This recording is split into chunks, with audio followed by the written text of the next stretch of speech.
to extend the ban against new liquor licenses for the third time. The move will buy more time to figure out how to prevent additional places in Des Moines from selling liquor. Good evening, I'm Erin Kiernan. And I'm Sonia Hyde. Susan, thanks for joining us.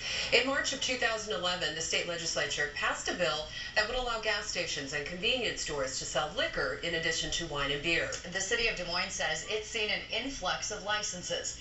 A moratorium was issued in April. If a third extension passes tonight, it would prevent any new licenses until August. Channel 13's Emily Carlson is live outside the council chambers with the latest. Emily. Well, Aaron, the extension is expected to pass tonight, but here's the problem. The city council knows if it just keeps extending that moratorium, then convenience store owners will go around them and ask the state to get a liquor license. So meanwhile, Des Moines is trying to come up with its own plan.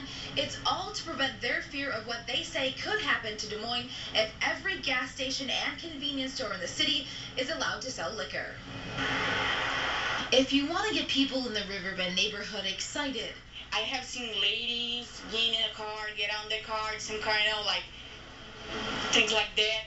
All you have to do is say the word liquor. Liquor been in our neighborhood. If anything you worried about, get these drugs out of our stuff, man. Don't be worrying about over here with this liquor store. The Shop and Save started selling liquor after the state legislature passed a law last year allowing convenience stores to sell more than just beer and wine. But with the liquor, some neighbors say, came trouble.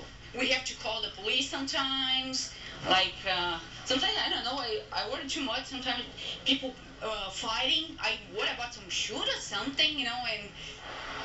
That's why the Des Moines City Council wants to extend their moratorium. They say there are already enough places to buy liquor in the city, and they don't want convenience stores like this one popping up in other neighborhoods. We're not trying to do away with them, but we'd sure like the growth to slow down. And we'd like to make sure that really high-quality operators are doing it. Chris Coleman says the Shop and Save is a trouble spot for the city. They denied owners a liquor license several times before they finally agreed to clean up their act. Quite honestly, as one person that has a vote, I can tell you that there's 4 or 5 operators in town that I would always vote for, and there's 4 or 5 that I'd always vote against. While some neighbors worry convenience stores will turn into liquor shops. There's not much food in there. So it's not like come and go. It has food, like, you know, it has some things like candies, but most people there don't go buy candies, you know. Others feel the city has a bigger fish to fry than booze. If you're going to focus on something, focus on getting the drugs out first. Because last time I remember, alcohol is legal and drugs ain't. And how are we going to fight 2 wars at once?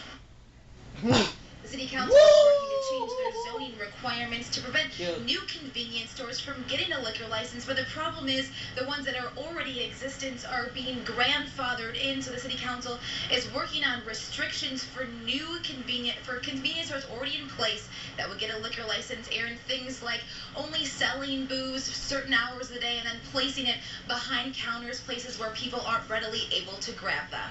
Emily, as you mentioned at the very beginning of your story, all of this started at the State House. So are city leaders planning on trying to take it up again next session?